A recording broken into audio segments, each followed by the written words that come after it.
ફરાળી લોટ અને અન્ય વસ્તુઓ વેચનાર વેપારીઓને ત્યાં સુરત મહાનગરપાલિકાની આરોગ્ય વિભાગ દ્વારા દરોડા પાડવામાં આવ્યા હતા. પવિત્ર શ્રાવણ માસ શરૂ થઈ ગયાના આટલા દિવસ બાદ સુરત મહાનગરપાલિકાની આરોગ્ય વિભાગની ટીમ હરકતમાં આવી છે. તહેવારો શરૂ થવાના છે ત્યારે ફરાળી લોટ અને અન્ય વસ્તુઓ વેચનાર વેપારીઓને ત્યાં દરોડા પાડવામાં આવ્યા છે.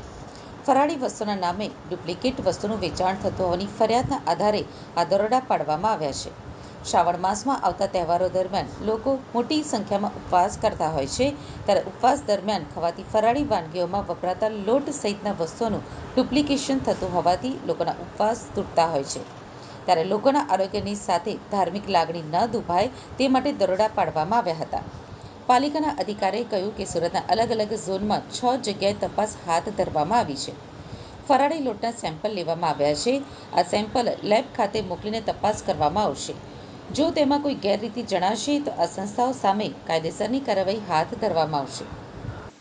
આજે શ્રાવણ મહિનામાં લોકો ઉપવાસ કરતા હોય છે તેને અનુલક્ષીને શહેરના 8 ઝોનની અંદર 8 જુદી જુદી ટીમો બનાવીને વહેલી સવારથી આજે ફરાળમાં ઉપયોગમાં લેવાતી ખાદ્ય ચીજ વસ્તુઓના તેમજ ફરાળી લોટના સેમ્પલ લેવાની કાર્યવાહી કરવામાં આવી રહી છે.